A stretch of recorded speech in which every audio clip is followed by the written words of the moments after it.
This little green speck right here is the island of Saint Martin, an island that you've never heard of before for 3 reasons. 1. It's in the Caribbean. 2. Barely anyone else knows the Caribbean country names except for this handful, unless you're a cartophile or someone who's sunk hundreds of hours into grand strategy games. And thirdly, it's not really its own country, instead it's classed as overseas territory to France and the Netherlands. That's right, an island ruled over by 2 separate countries. How come this island is split between the 2, and not controlled by one country, or simply independent? So, the island had originally been discovered by our trusty explorer, Christopher Indigenous People Oppressor Columbus. During one of his voyages to sail around these newly discovered lands with some Spaniards, he saw the island far off into the distance, but after a long hard day of standing around on a boat looking for green bulges on the blue horizon, he wasn't feeling up to sailing to the island. He called it Saint Martin, as it was coincidentally Saint Martin's Day, and went on their merry way. The Spanish weren't too fond of the idea to settle on the island itself, since they all this wondrous new land to explore and exploit, and one bland island isn't gonna make the whole area more desirable.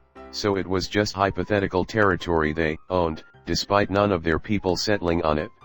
But the blandness of the island did attract some Dutch and French settlers some decades later, who had different goals for the island in mind. The French wanted to take the island for itself and the rest of the islands between Bermuda and Trinidad, whereas the Dutch saw the island as a beneficial halfway point for their North and South American colonies. The Dutch were the first Europeans to actually settle on the island, and made great use of the island's natural resource of salt in its lakes and ponds, which was incredibly valuable back in the day.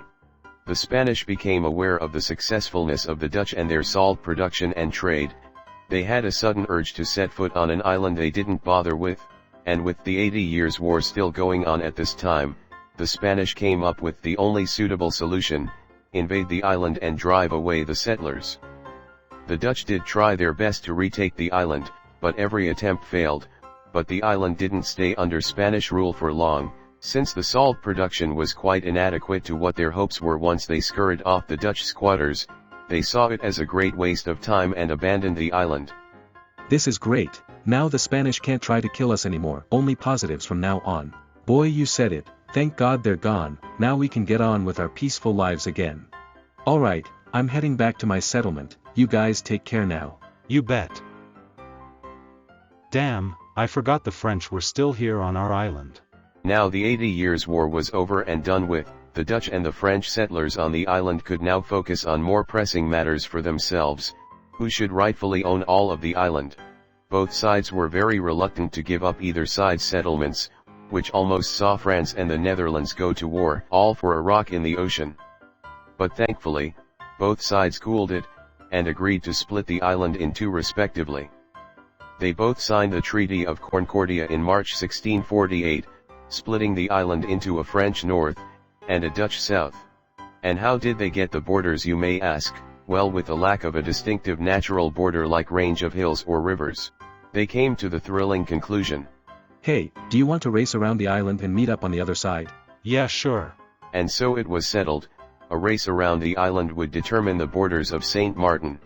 But since running around the island with good spatial awareness is pretty boring, they chose to get dead drunk before running around the coast of the island. The French went for the classic wine, and the Dutch went for a homemade brew, Dutch gin, which I should add that it was much stronger than the wine. I don't know if the Dutch was feeling a bit too confident or what. And the race had begun. The Frenchmen headed around the north of the island, and the Dutchmen headed south. The resulting border is where they met head-on all the way here. You can see the French side is a tad bigger than the Dutch side. Well, there was a rumor spread on both sides about it. The Dutch rumor was the Frenchmen supposedly cheated, while the French rumor was the Dutchmen had a poor drink choice. This newly established border was more or less just a line on a map which let travelers know which side belonged to who. Anyone who lived on the island could walk from one side to the other without trouble. Even with the treaty, the boundaries were still disputed for the longest time, with the French and Dutch still claiming the whole island belonged to them. Nothing else really happened on the island. Slavery came to the island, which I'm not gonna go into too much detail. The French side of the island got sold to the Hospitaller Malta, which is pretty crazy to see.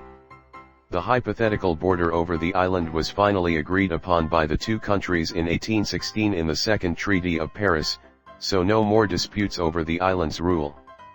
With all that colonial history of Saint Martin, that brings us to the modern day, the island, still divided, and still ruled over.